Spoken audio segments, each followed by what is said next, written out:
PSDs to edit to, but I come down and I download. Stupid AdFly. I don't like AdFly. Okay.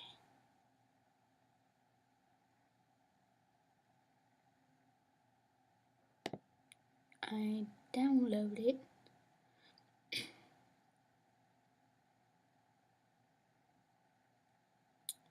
And once it's done downloading, I usually get stuck.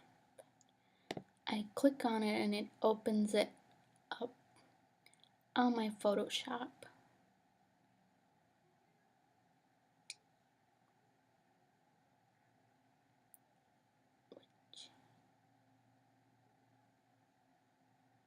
Okay.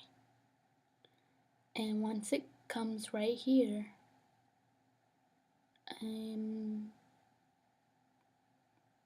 I grab it and I bring it out so I can have it to the side. That way I can see the filters that they put on here. Usually some of them are not grouped, but if they're not grouped, you just have to select the top one and the bottom one with your shift key and then go click on the folder and it groups it for you. So, well, you can drag them into the group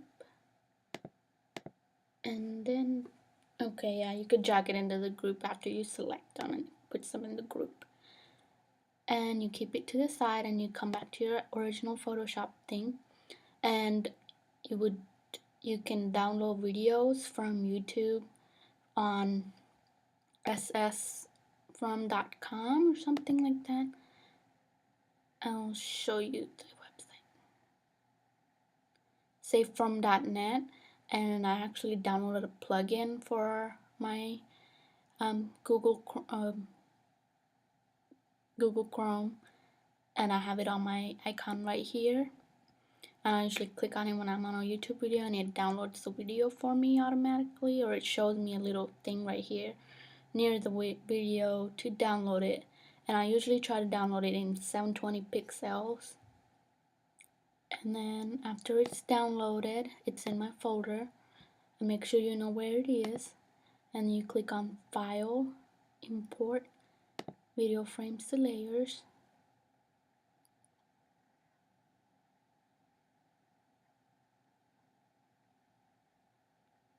Which I hope does not take forever on your computer, because mine sucks.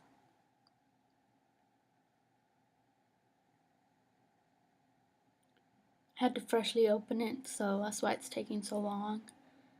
But usually it opens up pretty quick if I have been working on certain ones fast.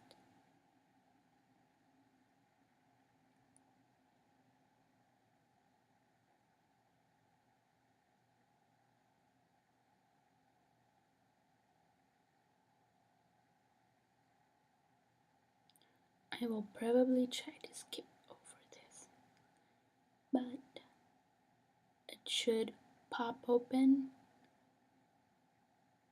this, which I'm gonna quickly go to my folder here, and this is the video I'm gonna edit. It's a vetting video, so, and I love editing vetting videos, so I'm gonna open that.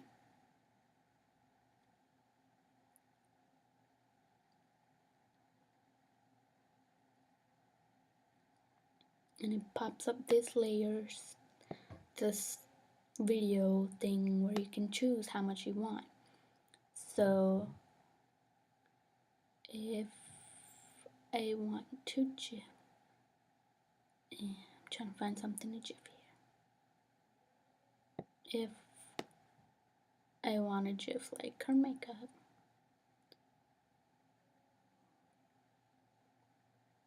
which is, I usually go a little bit more than I need. That way I can delete the in the timeline. So, and then once you select whatever you need, you click on OK.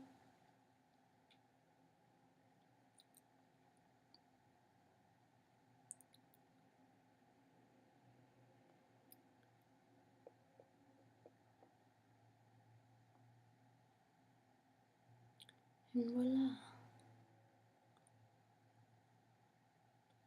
it shows up right here. And you can go to the first one and click on shift and go to the, like, right here. I don't want that part, so I delete it, and it selects all of them. And I want from here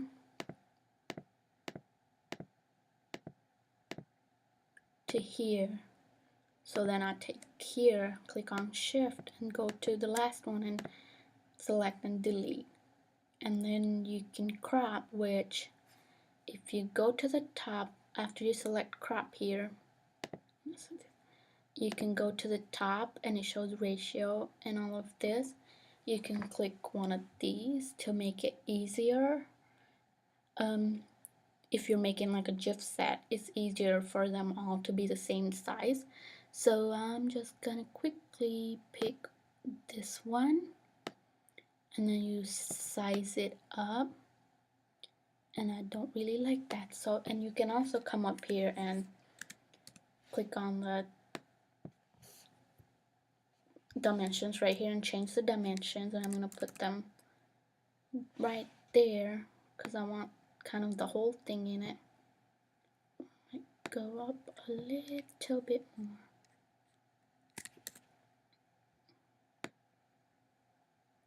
Yeah.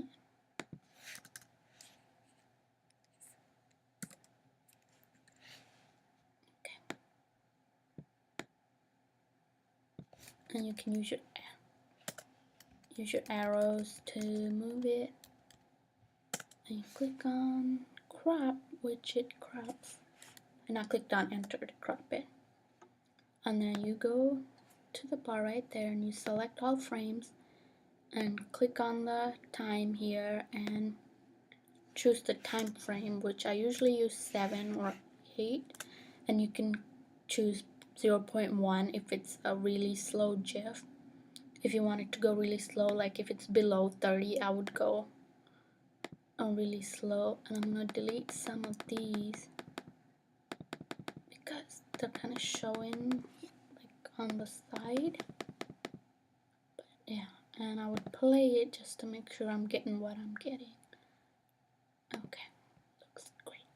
And you click on the top right here, go to this is the bottom one, you go to the topmost one and you click on it and you go to your PSD, which mine is right here, and you go to your group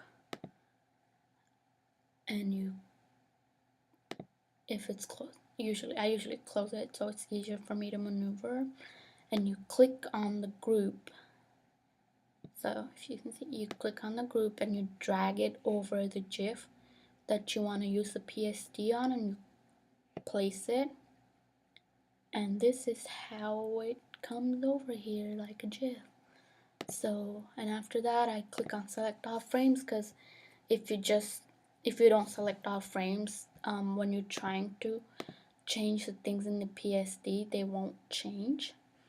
So I would go over here and try to manipulate it to make it come out as, I guess, how I want the GIF to appear.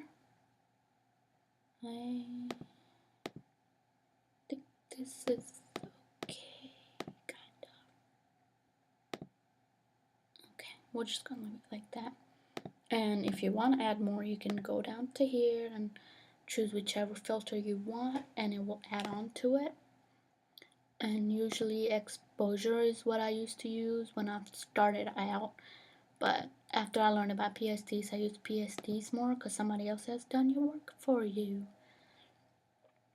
And then this is the primary, like you can end it right here and you can go to image and image size and resize to 250 if you're gonna make a GIF set, or 500 if you want it just like one GIF, and whatever dimensions you want. Most I use is 250 for GIF sets and 500. And so, and now I'm gonna show you how to sharpen the GIF. If you can click on the layer, the top layer here, and then go to the bottom with your shift key and select all, and you press this button right here. I don't know what it's called, but we're just gonna call it this button. You convert it to video timeline, and then once it's converted, you go up to the top to the filter and you click on convert to smart filters, and then you go to the filter again and you go to sharpen, and you go to sharpen more, and these are the dimensions, these are the numbers I use mostly. So I go to 500 on the amount, radius 0.3, and reduce noise to 10%, and that usually comes out great for my sharpening. So I just click on OK, and then and that is the last step, and you go to image and resize the GIF. I'm gonna make it 500 to start with, and then you go to file and save for web.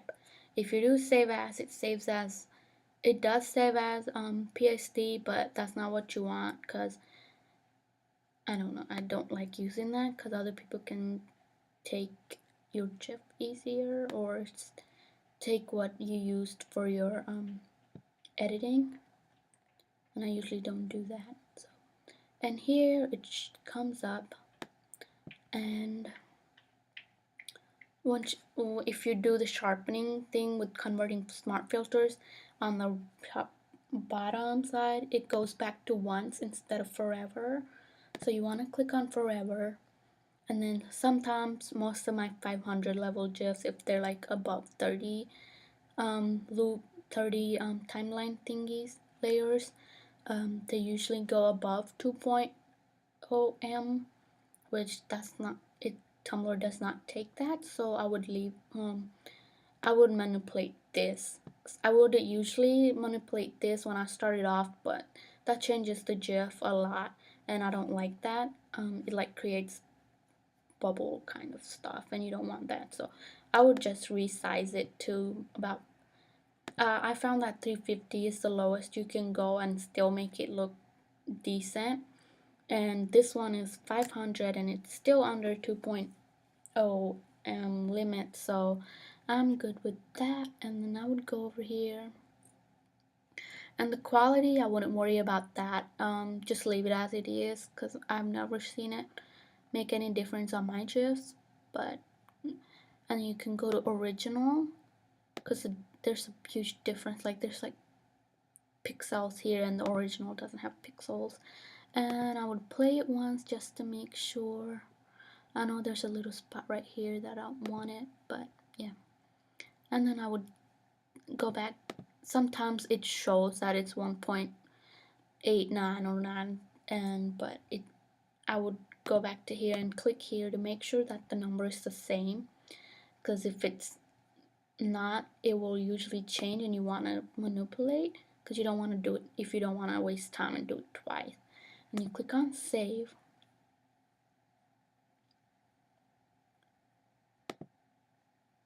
and you can write whatever, or I usually just leave it like that and save it. And for the anon that asks me about the gradient, I'm gonna show you how to do the gradient. If you don't want to know about the gradient, you can go ahead and exit out the video or stop watching, because I know I'm annoying. I'm thinking.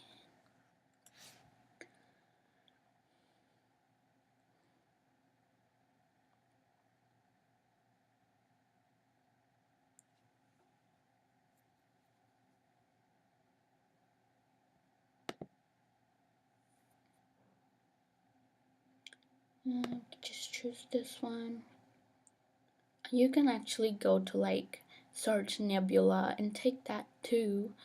I mean, it really doesn't matter. You can do sceneries. You could just use that as gradients, but I guess like Tumblr gradients they're like spotty gradients, and you can find those on It's Photoshop Tumblr too, because they reblog those and all that. But I'm just gonna show you with this. but this is the same thing as one of those other things. I think I have one of those too, but I might be able to show them. But you can click on the topmost, which here is the group. It doesn't matter if you wanna click on the group. You can click on the group and you go to File and you go to Place. And I do have these, which the black ones are the ones that have like kind of gradient, like actual gradient features. I'm just gonna choose one of those instead of the colored one I downloaded and place it. It usually comes up like this, and I'm gonna zoom it in for you guys to see. And now we're going to its place.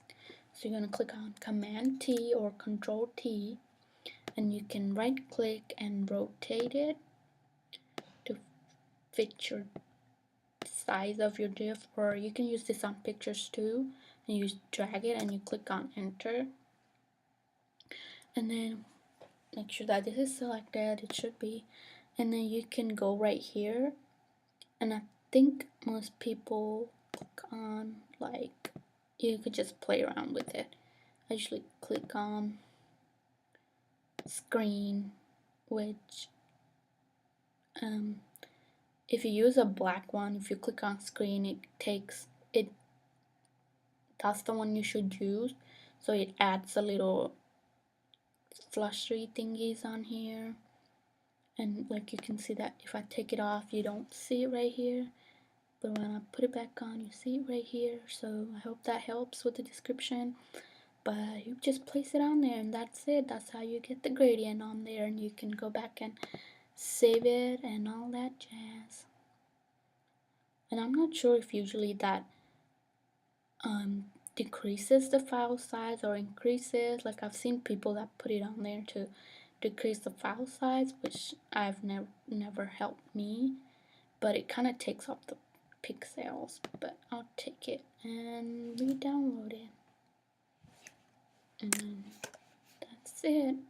Thank you for watching, and if this helped, thumbs up, or tell me in my ask box if you know my URL. Thank you.